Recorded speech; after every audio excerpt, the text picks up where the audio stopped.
బాధిస్తారంటావా? అవన్నీ వెంకటేశ్వర స్వామి టెంపుల్లో మాట్లాడడం కరెక్ట్ కాదు. మీరేమంటున్నారంటే నేను మీలో కూడా ఇంకా మైండ్ మారాలి. కొంతమంది దొంగలే దొంగ దొంగ అనేసి అటెన్షన్ డైవర్ట్ చేయాలి. అలాంటి వారికి నేను సమాధానం చెప్పట్లేదు.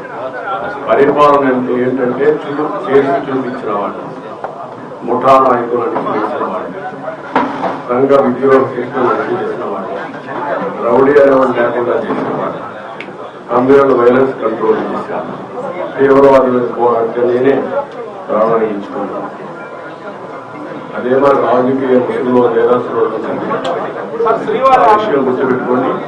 నేను ఒకటే చెప్తున్నా, ఎవరైనా సరే నేరాలు చేసి వేరే వాళ్ళ తప్పించుకోవాలనుకుంటున్నారు.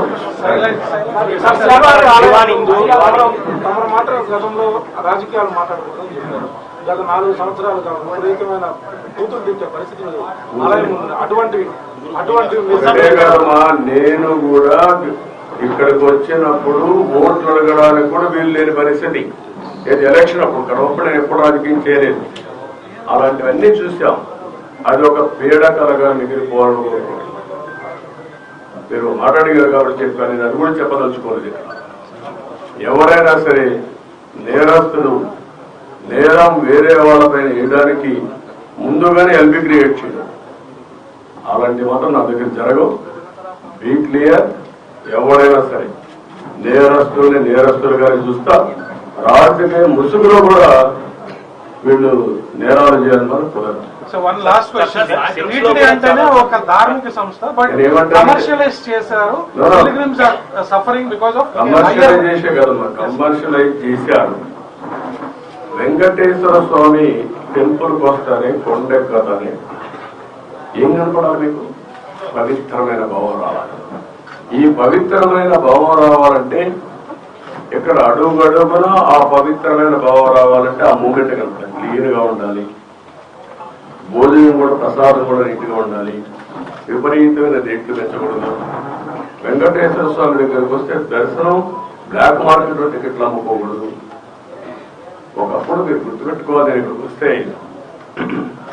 ఎంత క్లీన్ గా పరిశుభ్రంగా ఉండేటో చూశాను.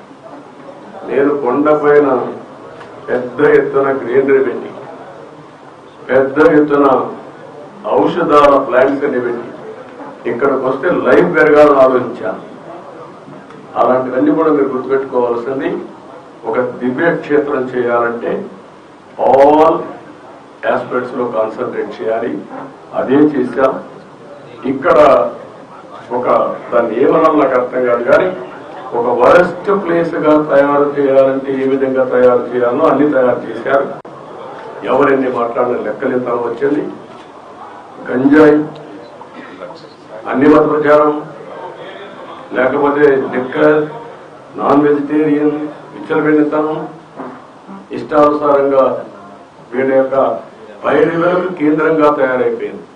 వెంకటేశ్వర స్వామిని ఊరూరు తిప్పేశారు. మీరు గుర్తుపెట్టుకోవాలి.